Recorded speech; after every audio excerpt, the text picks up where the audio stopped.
We even got lots of action going on there. Here's my hat here.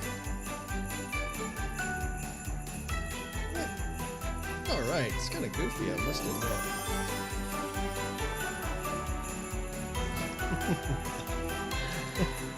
We had to dress up as elves once for a volunteer thing. And out presents at a company Christmas party. Oh, fun. That's awesome. Both Patrick and I. Oh, look at that. There's a bus going across there. This is actually really cool. It's always good to pay someone else who's smarter than you to do this kind of stuff. All right. Our audio is actually going, so at least mine is. 4, 3, 2, 1.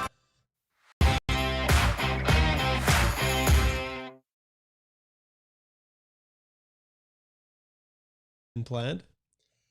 Well, that wasn't quite what I had planned, everybody. I guess I set that up wrong. Anyways, it was a little bit of a fun intro, and I'm really excited to have you guys joining us. Once again, we have got this live Q&A going, and I am not alone. Thursdays are the day of Alicia and me. So welcome, Alicia, and this is our first of a few Christmas-themed live Q&As. How are you doing? Are y'all ready for Christmas? I'm not at all ready for Christmas, but I'm doing well. I went out for a little walk this morning. It's really cold here, guys. It's like minus 25 Celsius with a wind chill. So went out for a walk, but the sunrise was beautiful. It was coming up behind Calgary and all the steam from all the buildings. And there was a coyote on the hill. So it was all very, very wintry today. Nice. Well, I've got a friend. Well, no, I won't disclose this. I'll keep it. I have an activity planned for tomorrow morning, bright and early, and it's going to be really cold outside, and I'll leave it at that.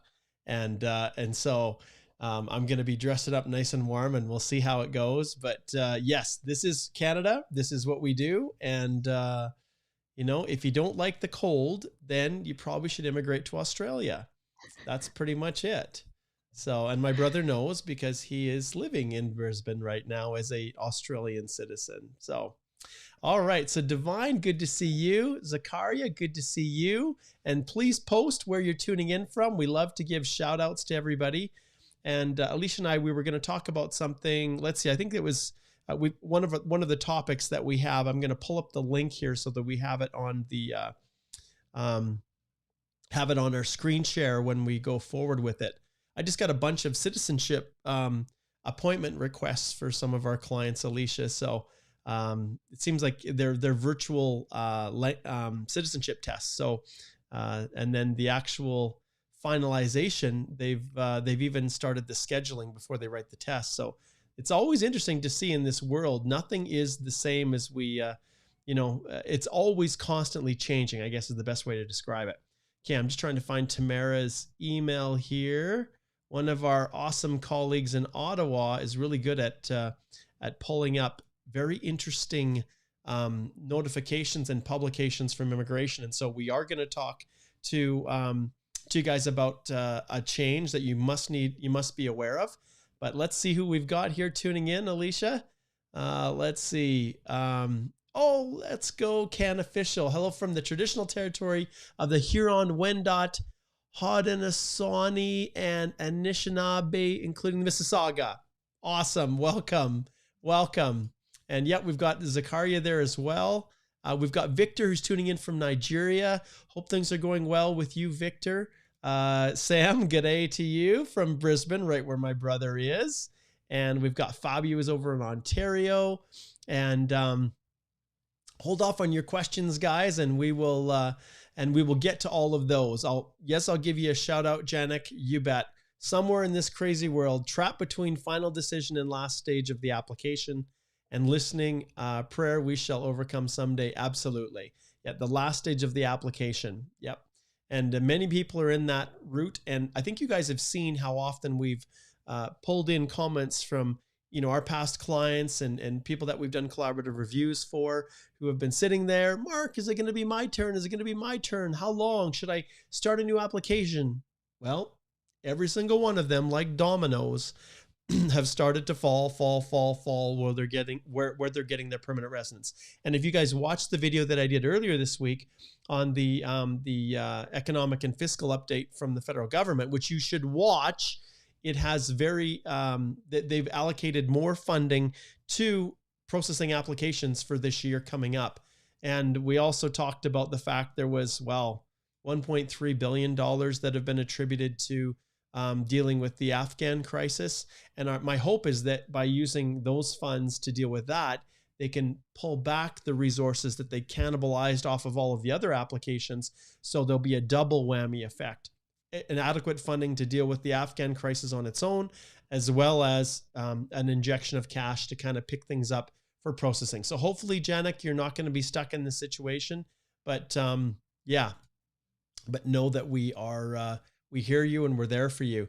Let's see if I can flip this one around, Alicia. It seems to work. If you go to the YouTube, you'll see here that, yeah, we did, there's a bunch of videos that we've done in the past. And I did a breaking news update. Let's see which one it is. Let me see if it's even showing up here. Got so many, right? This green one. Oh no, that's the PNP only draw. Trying to think of border closures. It's not showing here for whatever reason. I'll have to find it. I did a video on specifically addressing this economic and fiscal update. I can't find it. I don't know where it is right now. Maybe I never made it visible here. Or maybe, oh, here it is. It's the green one. Yeah, of course, right there. So this is where I talk about this immigration, the spending that the government is applying to immigration to help, this one right here, to help facilitate, a cleanup of this brutal processing that we're all experiencing. Okay, let's see who else. We've got Lainell, who's watching from Kuwait. A big shout out to Alicia and myself. Merry Christmas. Divine, Merry Christmas to you. And Zakaria is in Nairobi, Kenya, best country in Africa. All right. Well, do you know what? I'll have to take your word for that because I haven't had the privilege of going to Africa yet, but maybe one day. Science and Research and History. Now that's got to be a cool YouTube channel. Hello to you. Then we've got the questions already piling, and hold off on these because I know you guys, this is a big one that we're going to talk about. Thalak is in California. Hello, Thalak. Good to see you. Happy holidays to Eric. And Anurag is in New Jersey. Hello to you. Excuse me. Hello to you. Cindy's in Barbados. Hello, Cindy. And Raju is watching from the UAE. And Jashanjot is in BC. And those of you who are asking questions, I'm just going to be skipping through them. We're just doing shout outs right now. So hold off if you're, I'm not going to post that, Sean. Okay. I'm not going to, this is a non-political partisan entity. So, so we're not posting Sean's comment. If you guys are watching it, you can read his comment. Okay. Let's see what else we have here. We've got Jacob, who's in PEI. Jaspreet's tuning in from India. Welcome, Jaspreet. David's in Hamilton during his lunch break. Great. That's awesome. Looks like you've got a little bit later lunch break today. Okay. And we'll finish off here with from Georgia. This time, pronounce it properly, please. I'm not even going to try. So there you go. So good luck. All right. So you guys, we're just going to start off. I just want to share, have Alicia actually, she's brought up this recent change. And so we're going to flip over here and we're going to show you this recent policy. And I think this is the one, Alicia, that Tamara had shared with us this morning. So I'll turn it over to you. This is the one that replaces the other one, and the other one was interesting, and maybe it's also in Tamara's email, Mark. It's the bottom page. Find it. Just give me a but it shows here. the one that shift back here for a second, see if we can find it. Yeah, it's the link that she has in her initial email when she wrote to IRCC, and it's the foreign nationals who are in Canada with a letter of introduction after approval of a study or work permit application processed outside of Canada. Bang, here we go. Mhm. And so, what used to happen, what was in place very shortly, so not even for a year, it was only in effect from March 31st, 2021 until November 22nd, 2021. So, this is the one that expired, unfortunately, because this was a fantastic temporary policy and it really helped a lot of people. The bad news is that this has now expired. And so, take a look at what it used to say here. Oh, So, sorry. yeah, Yeah. this is what it used to be. If you're a foreign national and you're inside Canada, you've received a positive decision, and you have not been issued your document yet, the normal rule is that you have to apply from outside Canada and Yeah. actually come to the border and be entered that or given that document as you enter. So that is normally what had to happen under the normal rules. Because of COVID, they knew a whole bunch of people couldn't travel. They couldn't flagpole. They couldn't go down to the border. They couldn't exit and re-enter because it's a nightmare right now with the travel restrictions and the COVID testing. So from March until November, they said we're going to have a special policy where those people who have their letter of invitation already approved from overseas, if you're in Canada, you can do that extension inside Canada online. But That was the old unfortunately, policy. Yeah. that was the old policy. And so that has now expired. It expired a couple weeks ago or almost a month ago now on November 22nd. So unfortunately, the new policy is only this one. And this may help some people. Um, so if you happen to need a work permit, then you might be able to apply under this temporary policy for the work permit to be issued. But again, watch out because take a look at the dates. February 28th, 2022 is when this expires. So even this temporary policy that will only help some people, it's not going to help the students who need to have their study permits issued. It's only going to help specific categories of people with work permits who are switching to another specific employer work permit. And this is hot off the press, guys. So if we funnel down to the bottom here, this update here, and I love this. You can see, Alicia, this policy here. If you scroll down to the bottom, you guys, you can see this is a building and growing and dynamic document. And so the date stamp on here is September the 7th. But yeah, this is a huge shift away from this lovely little policy here that helped many, many people who were inside Canada.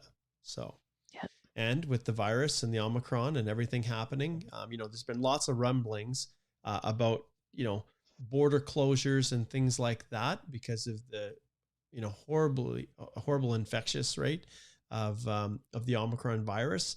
But at this stage, I haven't seen anything yet, Alicia, on any drastic measures other than the existing countries that are in the banned list.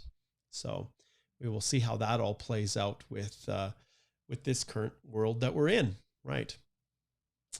Okay, so you guys can now go ahead and post your questions, and so we'll start those questions fresh. And anything you want to ask, this is open season. This is the Canadian Immigration Q&A. So remember when you're posting your questions to put a Q in front of it, and that will tell us that it is a question you want us to answer and not one that's just meant to communicate or talk amongst yourselves, which you tend to do during these live sessions. So let's see who our first question is. Okay, it is Zakaria, and that's a big Q. We only need one, but if you want to put 4 in, that works too. So he says, I have a girlfriend who's a Canadian and we're planning to be partners. Is there a way she can help me to immigrate to Canada before that? So this sounds like a And blog post that someone's written. so sometimes, people are wondering, they're engaged to somebody and they want to know, can I bring this person into Canada ahead of time? Is there some sort of fiance class? And unfortunately, there used to be a long time ago, there was a fiance category, and there isn't anymore. So there's nothing saying that you can allow somebody to come in on a more permanent basis if you're simply engaged or you're planning to get married. depending on what's happening with the travel restrictions and how vaccinated that person is, that may affect whether they can come in temporarily. But if you're looking at doing a permanent residence application under a spousal sponsorship, then you either need to be common law partners, so you have to have been cohabiting continuously for at least 12 months as spouses, or you've got to be legally married. And so with the travel restrictions, this has been really hard for a lot of people because they haven't been able to travel to be with the person that they were planning to marry. They've had to change plans for friends and family who've wanted to attend the weddings.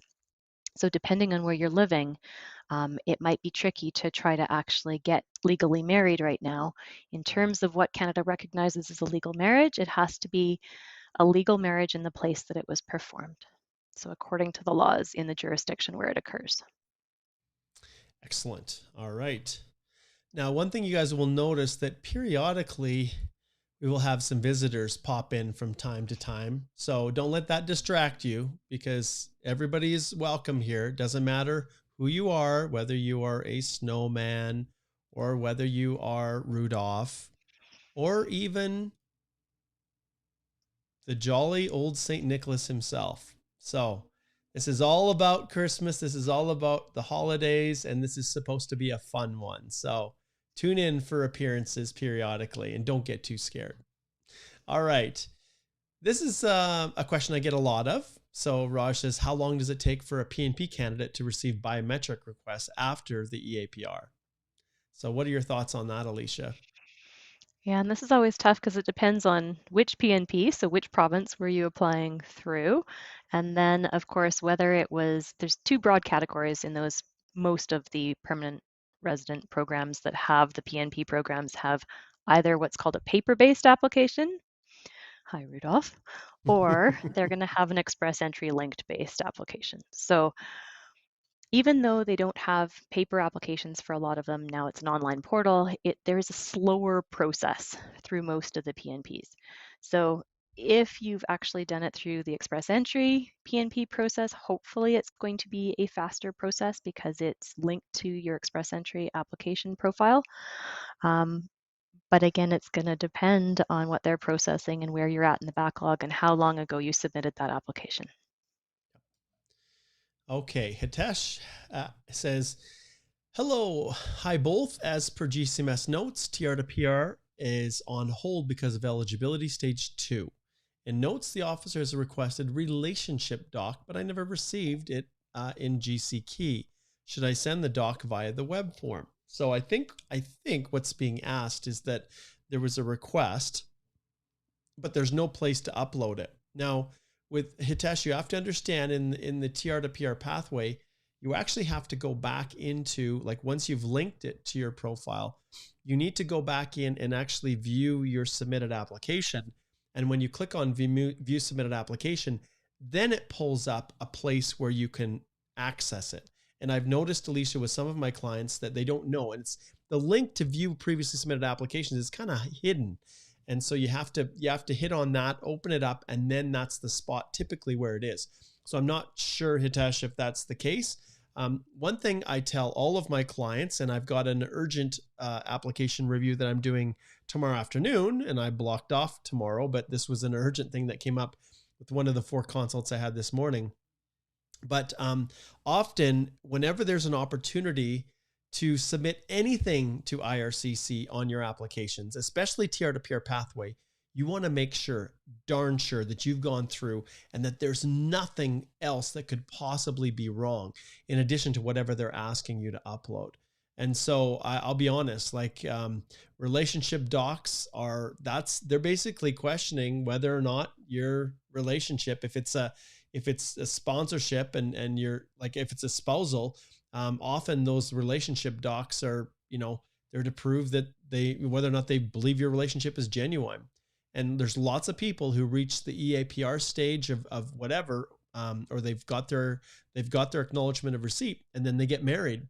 And like it or not, there's fraud that exists within that process. And so you have to be really, really careful, because this is your one kick at the can to make sure that you've got it sorted out straight. So, but if there isn't anything in there, and truly there is no place to upload through your GC key, then yes, web form is the way that you go. Anything to add, Alicia? Yeah, I mean, just making sure that it's proving you've got a legitimate relationship, right? So it's almost similar to a spousal where they're going to want to understand, how did you meet this person? How long have you been dating? How long were you together? Is this relationship approved by your friends and family? Do you have evidence of ongoing communication? Do you have trips that you've taken together? Do you have proof of what you've been posting on social media? Do you have, emails back and forth, all that sort of thing, photos together? So there's probably a fair amount of evidence that they may want to see when you're looking at proving the validity and the um, genuineness of your relationship. Yes. Okay, Karan has got a question that many people are wondering about. And I don't know if we can actually answer this, Karan. He says, please address the new travel advisory. Now, understand there's no such thing as a new travel advisory. The travel advisories never stop changing. It seems like a constant state of flux with these things. Just when you think you understand what's going on, any advice that we give our clients could be changed within 2 days. But it says, should May intake for students start to worry about this? Are we coming closer to, close, I think. Are we coming closer to any ban? I know a lot of people are looking to get your views on this. And I just met with some clients just this morning. It was the fourth consult I had that was going over the logistics of the study permit. And the reality is, guys, there's things that you can control and there's things that you can't. And whether that travel ban comes in or not, I know you guys like to know and have predictability in your lives, but Alicia, I don't have a crystal ball with this, and what our dear cabinet chooses to do through the Public Health Agency of Canada. I don't have a crystal ball on this. Yeah, and what I've been doing generally is keeping track of what's happening with the WHO, keeping track of, where Omicron has already hit in South Africa and the UK and other countries that have already experienced higher case rates. What are they starting to do? Because Canada's looking at all those trends as well. And so if other countries are starting to shut down, I know the UK took off the 14 countries on their list because they said there's no point anymore. Omicron's so Everywhere. prevalent that we Yeah. can't even restrict it. There's no justification. So maybe Canada might do that. We don't know. Mhm. Um, so we'll see what happens with that. But it is always a risk that they can change things. I know the minister was saying, maybe COVID hotels are coming back again. So he said nothing was off the table, Yep. really. Yep. That's code for we really have no clue what we're going to do, and any decision we make will be without any preemptive announcement. We'll just make the change, and then you guys will have to live with it. And that's the world that we're in right now, which is not good. I know for you guys, it's really hard when you're trying to make decisions about your life, and there's tremendous uncertainty. So we hear the question, we understand where people are at, but one thing I can promise you guys, that if you subscribe to the channel, if you like these videos, you will get notified when we do any breaking news update, which I'm starting to do more of. And if there are substantive changes that impact you guys like that, I will continue to let you know the moment we hear anything, as soon as we possibly can. Yeah, because so far what happened was, that travel advisory had quietly gone off in October. They've put it back on as of yesterday, but so far the requirements in terms of the ArriveCan app are still there. So that is now becoming more and more mandatory. So that's one thing. I know that Nexus holders had got a notification. So if you happen to be a Nexus holder, they had received a notification that you have to use that ArriveCan app, and it has to be the most current version of that ArriveCan Yeah. app. So I was talking to somebody else who had unknowingly an old version of the ArriveCan app, and they talked to the officer at the border for 2 hours Yep. before they were allowed to come in. So be super careful about that. The other thing was there was a service disruption in terms of the ArriveCan. It was down from December 9th to the 14th, and you should have printed everything on your ArriveCan app because the digital version wasn't working properly. So then you had to have made sure you had paper records. So, it's constantly evolving. We will try to give you the most current information that we happen to have. Yes. Okay.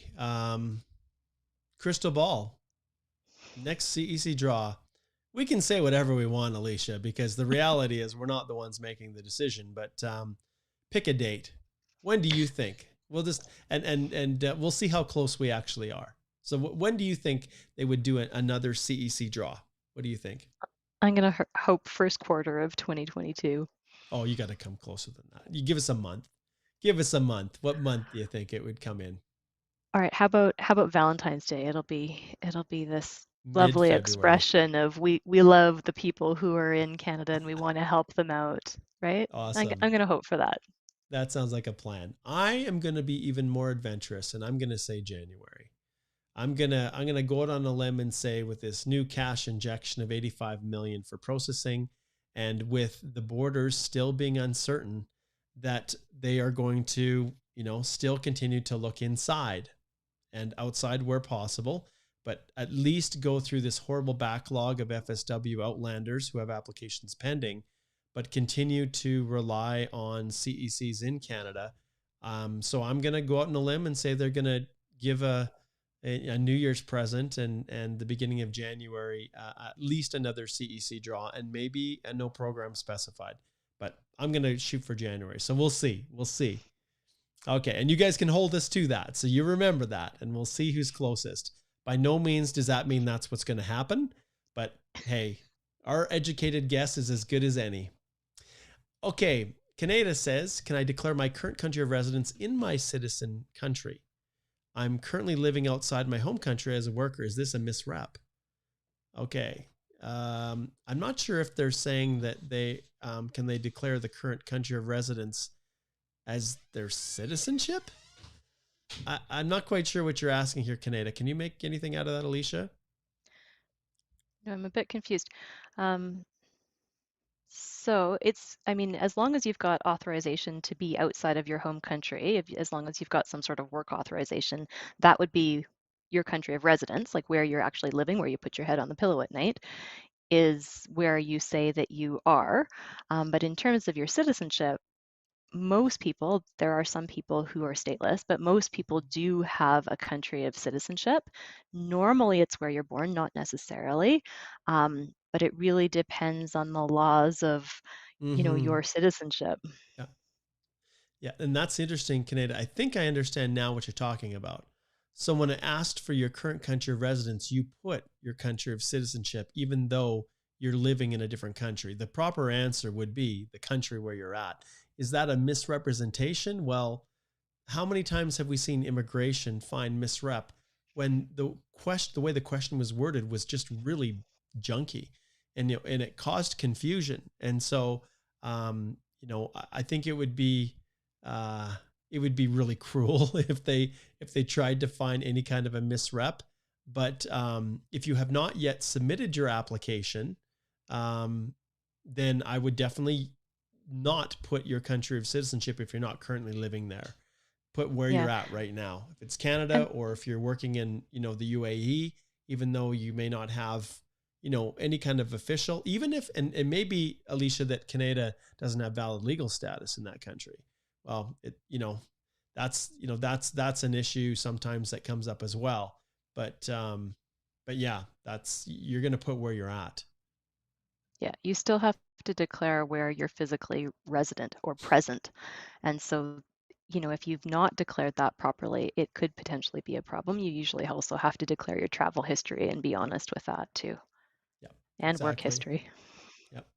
All right. Sam is giving me a wonderful lead in. This is a big one. And oh, Sam, this is a big question. You've got all of these spaces and everything. I don't even know if I can shrink this down, my friend, here. Let's see if we can grab a corner on this and try to shrink it down and stretch it out. Oh, you're making me work. Okay. It's really tiny. There's a lot in here. Sam says, greetings from Toronto. While applying for a spousal PR application through the recently launched online portal, all the forms and documents are submitted through the portal. My question is, do we need to send the hard copies of all the documents as well as the to the case processing center, as in the case of paper-based applications? Well, the answer is no, but it's a good lead in to this right here. So you can see, Sam, right here, if you click on our courses, January the 10th, I will be launching my masterclass on spousal sponsorships. And so you can click on the button right here to get notified. And this is the very, very first first launch of the spousal sponsorship course, which is the first of many to come. And so if you're going through that process and you are, and you're going down that path, I strongly consider you put your email in there to be notified once the cart opens. And that's one that I'm really, really looking forward to. But no, if you're filing through the electronic process, that's the whole nature of it. It's not designed to have or create more work for immigration and duplicate it. So there you go. Now I'm going to have to fix these. Oh, But what did you do to me, Sam? Yes, Alicia. Yes. But it is important to note that because there's no backup in paper applications, there's no other way to upload forms after that usually.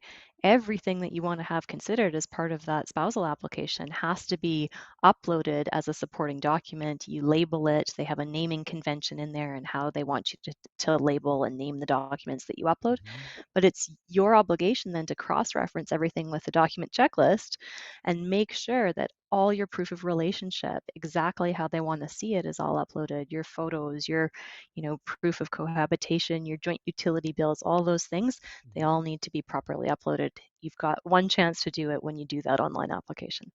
Yep, exactly. All right. Now I'm back here trying to get this to fit for everybody here. Okay, I think we're okay. So George's question, he says, "Hey Mark, I can't link the PR card application under my GC key. It just doesn't find it.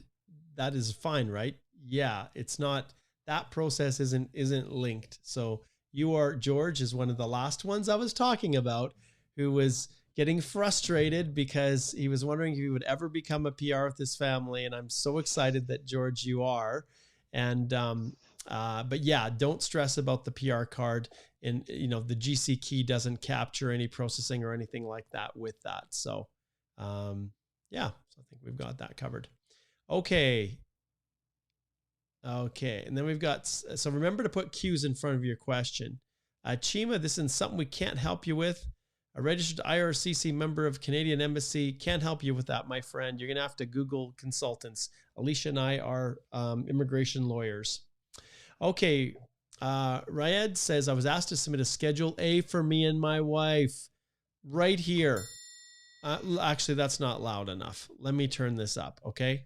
This is exactly what I'm doing tomorrow for a client that I dropped everything. When you're asked to submit a schedule for yourself, anything you should be worried about? Heck yeah. It means that there's something, the way you answered the questions in the first place, that are requiring an officer to do a double check. Did you changed my country of residence and traveled, but all reported to IRCC. It all comes down to what you put in the initial application. So if there's something that's happened after, understand, my friend, they don't even care about that stuff. At least they don't even know about it. What they're concerned about is what you put in the first one. And so I know for Alicia and I, this is something that we do, our collaborative reviews. We do these kind of forensic reviews midstream when people get these, because this is your one chance to fix this. And when we go through and forensically review your application, we can make sure that there isn't something else that you haven't seen or that you missed. Because even though they're asking for a Schedule A, the background declaration, if I see anything else, I'll take the opportunity and put it all in there. Anything else to add, Alicia, to that? It could be too, they're asking for updated Schedule A's because he changed his country of residence and traveled and notified them. And so they might, which you have to do, right? If there's been a Yep. material change in your Yep. circumstances, you must notify, and great if you did. But because you've done that, they might say, well, wait a minute, now we need updated forms because there's new travel history and you live in a new country of residence. And if you've lived there for more than 6 months, maybe you need police certificates. So there could be a few other things that might be going on as well. This is a question that I'll tackle, Alicia. I won't expose you to this world of trouble that I got myself into. So Trinat says, if the school is a DLI private college that does not offer postgrad work permit, are you still able to take your spouse and your family with you to Canada? Trinat, there's no way in hell I would ever advise you to go to a school that is a DLI that does not offer a postgrad work permit. What is your end game, my friend? If you're purely just going to study, well, ultimately the private college, maybe it's a great school. I'll be very careful what I say here. But the reality is you have no pathway forward. If you're coming and you have a study permit and you want to bring your family, I suspect you probably want to end up as a permanent resident of Canada. And unless you have human capital off the charts, you speak French, and there's no doubt whatsoever that you're going to score high enough through express entry, regardless if you study or not. And if you feel like you're really confident and you don't need the postgrad work permit, then sure, do what you want. But I would never, ever advise anyone to come spend all of this money to come to Canada. Even if you don't initially intend to stay, the option of a postgrad work permit is massive because it gives you choices. And if you choose to go to a school that doesn't have a postgrad work permit eligibility, well, there's a reason too that those schools don't have postgrad work permit eligibility. And I would just make sure that you do your research and be careful. For me, I would never advise anyone to do what you're doing, but there may be very valid reasons why you are. Alicia, I don't know if you have any thoughts to add into that world. I got myself into trouble when I was too critical of the school, so I'm not going to do that anymore. Well, this whole world of private colleges is also interesting because there was some case law on it. And sometimes, even if you have a school, so you do have to be super careful about PGWP eligibility for that program. Because if it's a private college, sometimes, even though the website, so you can search on IRCC's website and you search for a DLI and you search for whether it's PGWP eligible, in the circumstances of private colleges, those are usually regulated by provincial legislation. And sometimes what happens is the provincial legislation means that it's not going to be PGWP eligible, even if generally some of the programs at that private college are listed under this drop down as eligible. And the applicant in that case had argued just that. They said, well, look, I looked at the website, I looked at IRCC, and I relied on that, and I thought it was PGWP eligible. But I always say, speak specifically with your college or your institution, because if it's a private college, there's different provincial legislation that might apply that takes it out of PGWP eligibility. So that's just another thing to think about. In your case, you know that it's not PGWP eligible, but some other people might be surprised if they're looking at private colleges. Took me a while to find this link here, but yeah, and it's easy to do. So if I go to Alberta, I can search right here in this part right here, whether or not they offer postgrad work permit eligible programs. And like Alicia said, sometimes when you're going through this process, there will be details beside this. And the details mean that not all programs that you complete will have a postgrad work permit option after. So pay close attention to that. And we're not going to dive into individual schools or things like that. But really, when you're searching by whatever province you're going to, you pull up your school. So let's take Alberta, and let's take Lethbridge, my hometown. So you can see here that the Excel Flight Center is yes, but there's details. Lethbridge College is yes. That means all programs would lead to, as long as they're credentialed with the Lethbridge College, would lead to a postgrad. But if you go to Reeves College or Sterling College, no. And there's a reason. Okay, there's a reason why, because these colleges do not have the same. How do you describe it, Alicia? The programs that are offered are not of the level that the education's. I'm trying to figure out how to describe this in a way that's not disparaging to schools, but it's just not quite at the same level as this to justify a postgrad after. And the process they go through in deciding who gets postgrads and who doesn't, I can't, I don't have insight on this, but there's a clear distinction and you have to be careful.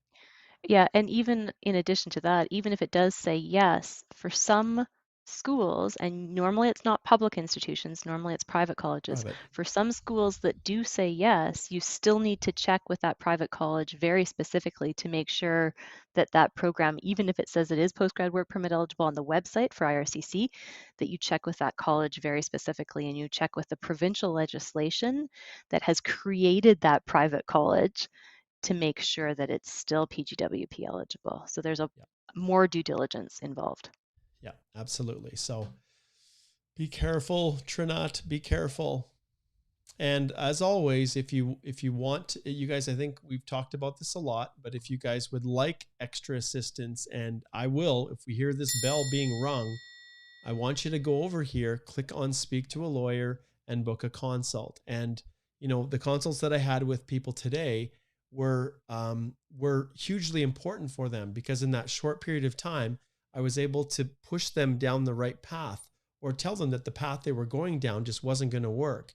And in some cases, offer additional help, to review applications, or to retain our firm, to more fulsomely advise them and direct them through our collaborative review process. But, and I don't know about you, Alicia, but there's nothing I hate worse than having someone book a consult after they've made decisions that have put them down a path that there's no return.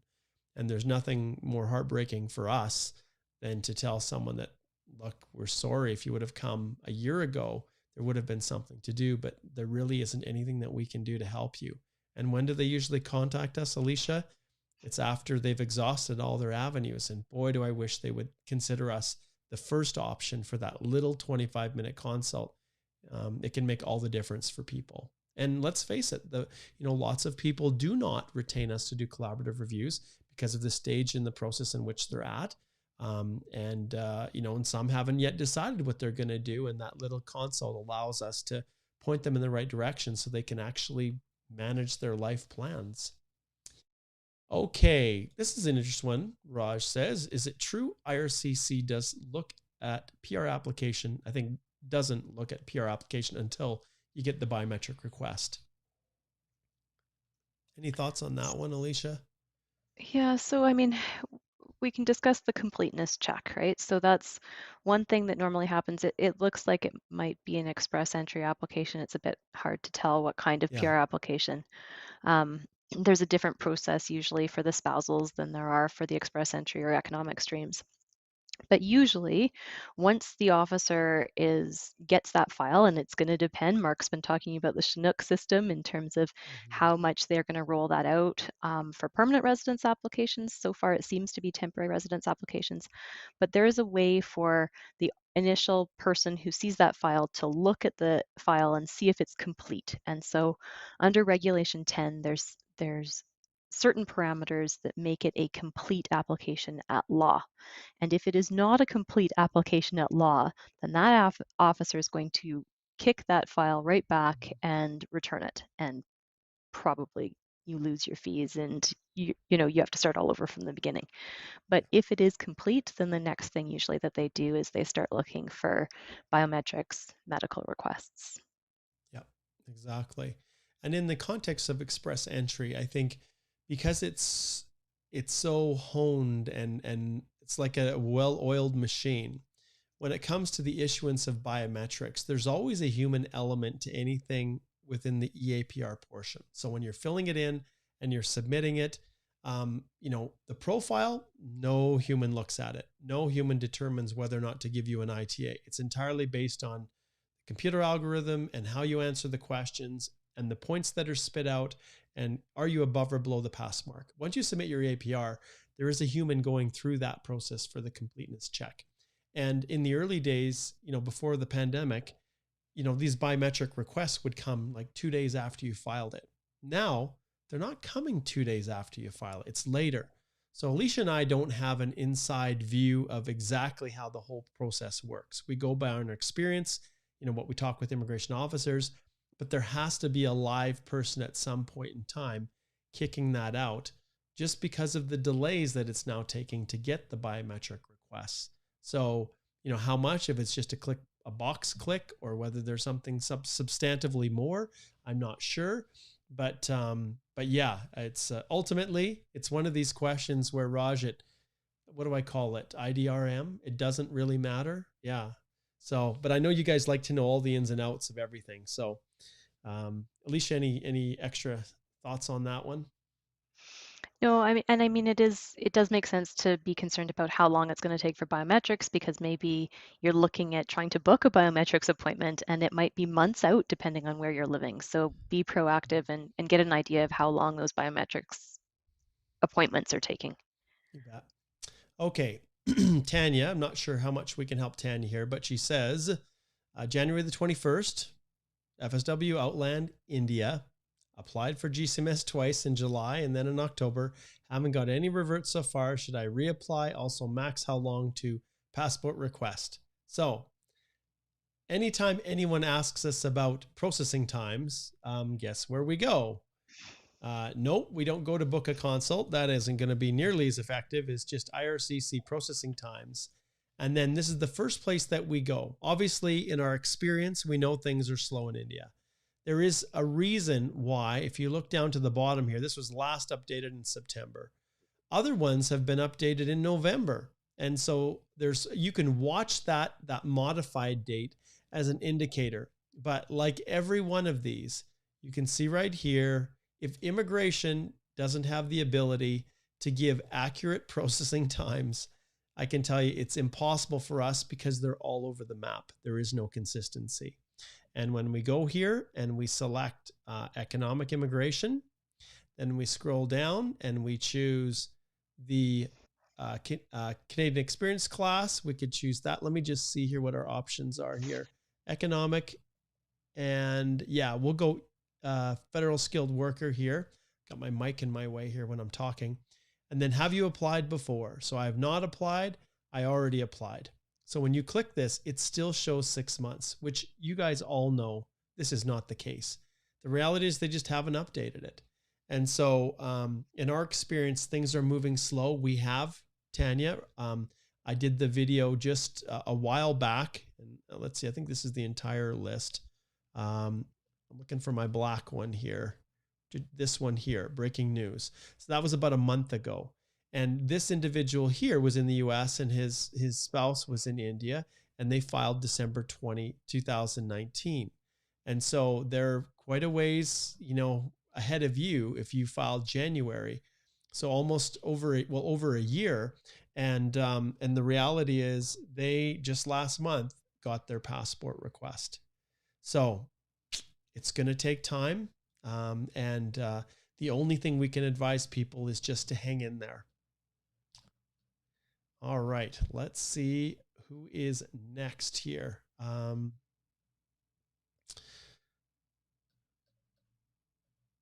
have been so many questions asked. Okay,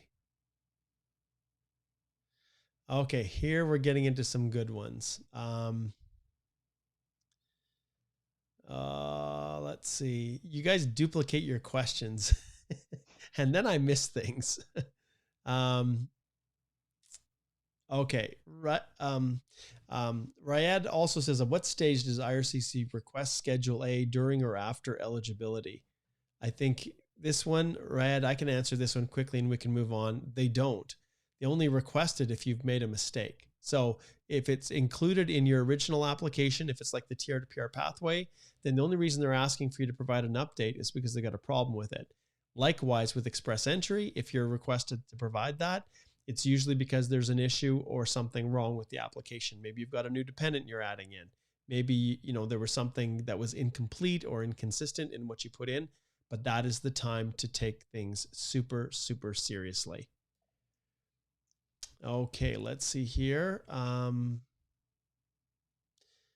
Let's see. I'm going to try to get to some people that haven't had questions answered. There's a lot of people that jumped in and posted a whole bunch. Okay, this is a good question. This is right in your wheelhouse, Alicia. Is it safe to let IRCC aware of a misrepresentation on a past PR application withdrawn on a new PR application express entry? So the initial one, there was some misrep in it, and Jacob doesn't say what the misrep was.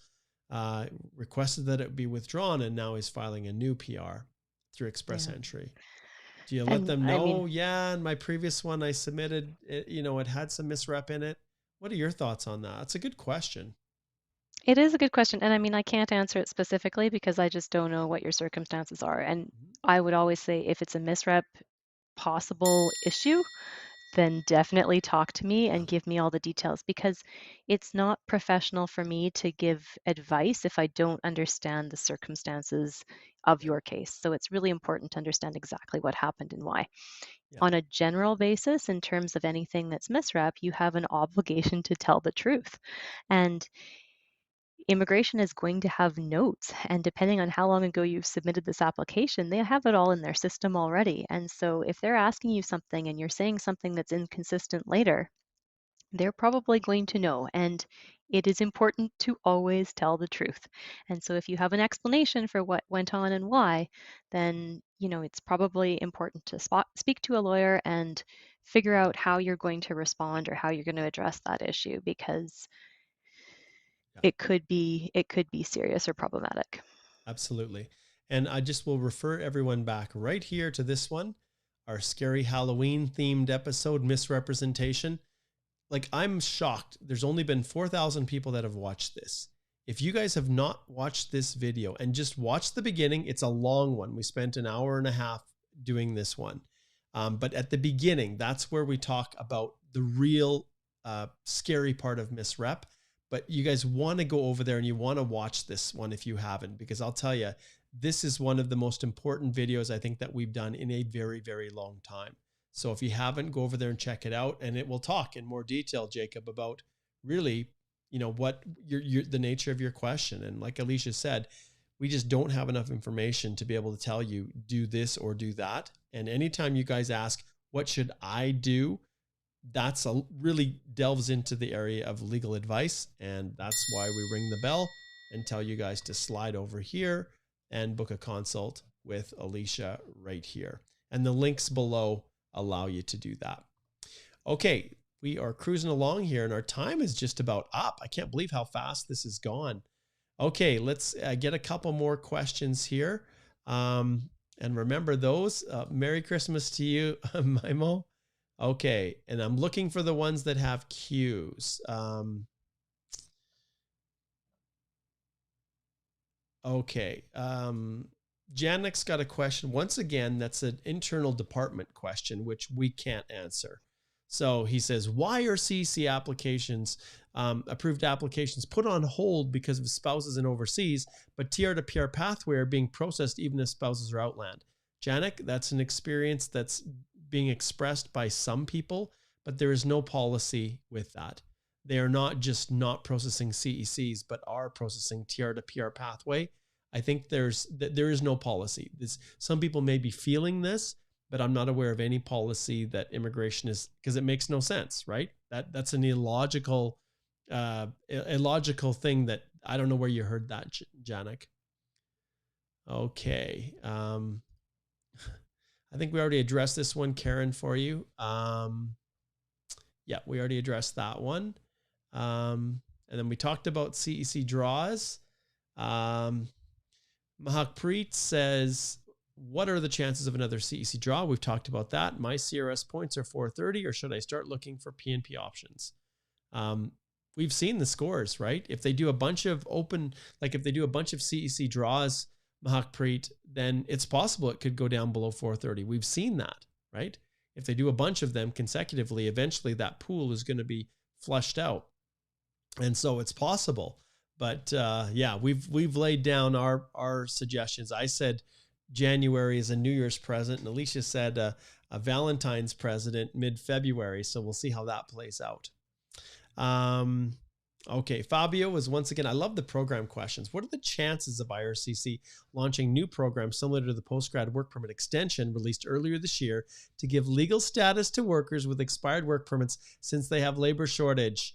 This, Alicia, is going to be in the wheelhouse, and we don't yet have it up yet.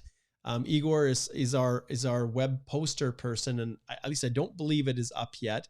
If you go to our website, you'll see right at the top here that there is a link to blog, and when you click on this blog, the latest one is it is there. Oh, it's up. Wow, this is one of the most comprehensive, detail-oriented blog posts that dives right into your situation here, Fabio. People with expiring work permits. This is for you. This is for your employer. This is for anyone. So you guys want to get in here. You can see there's tons of links and footnotes and direction on a whole host of things. And yeah, this is the granddaddy of granddaddy blog posts, which you guys want to look at because, well, you can maybe give a summary, Alicia. I'm just scrolling through for how long it is here. But why don't you tell people generally what it's about? Yeah, this took me a long time to write. So Um, what I tried to do in here was say, okay, what's going to happen? There's going to be a bunch of people in Canada, probably, who have a work permit that's about to expire. And what are your options? How are you going to look at these things? What are you going to do? It is important when you're looking at the postgrad work permit program. Technically, even the new temporary public policy, it wasn't a postgrad extension. It was just a temporary public policy for postgrad holders who had had postgrads to be able to do a one-time extension on a temporary basis as an extraordinary measure because of COVID. But if you look in this article, I've gone through what the options can be in terms of, well, is there a possibility for you to find some sort of open work permit, right? Maybe there's something where you don't actually have to have a specific employer, but if you're into the world of having specific employers, there's a bunch of information there in terms of what that might look like and when you should start to apply. And honest to goodness, it's as soon as you possibly can. So I'm helping, I mean, I've got to jump off not too long from now because I'm helping Yeah. another employer with an LMIA. But Yep. if you need to have a labor market impact assessment and your employer is willing to support you in that process, it's the employer's application that they're doing the LMIA. It takes a long time. So make sure that you're well prepared in advance to look at your options. Yeah. All right. You guys, absolutely. We're going to do a special live maybe next week, Alicia. I don't know if Adam is confirmed with you date and time on that, but Thursday we can replace this one and do it here, or we can even consider having it slide into the afternoon and maybe do it where it's a little bit more convenient for people that are working in Canada. I was thinking maybe it just depends on your schedule. So we can talk about that. So watch for the when like and anytime, like I said, you go to the YouTube channel. Facebook, I can't speak to Facebook. I really can't. Like you can like our page and and stuff. The Canadian Immigration Institute Facebook page. But this is really where the source is. So if you go here and you hit the subscribe button or hit the bell or whatever it is to get notified, we will make sure that we post the upcoming live Q&As. So you can see right here, this is the one we've got live right now. And then the other ones that we've done, we try to schedule them wherever possible, unless there's a breaking news update that I just will go live with. But this is where you can go and you can click the get notified button and make sure that you subscribe to the page, because then you'll get notified when we do these lives. And especially those of you who like asking questions and contributing in that way. So yeah, it's been fun. Thanks so much, Alicia, for joining. And I know a lot of you have got lots of questions. I am probably going to do my live Q&A early next Wednesday, maybe 8 a.m. instead of 10 a.m. because I'm going to be up in Edmonton with my family. And we are spending a couple of days up at the West Edmonton Mall's Fantasyland Hotel. So that is what the kids are excited to go to the water park and to the indoor kind of amusement park. And we're also going to go see Bella and Kai Hansky and Ralph and little Jaden. And they are just like family to us. So I'm super excited to have the opportunity to reconnect with them, given this whole pandemic and everything. So yes. So that is kind of it. I don't know if you have any other last closing remarks, Alicia. We've got lots of fun themes for Christmas here. I even got these. Look at those lights. We've got all this kind of stuff to sign off with. But thanks so much for joining. And I don't know if there's any last minute comments you have or any wrap ups before we say goodbye.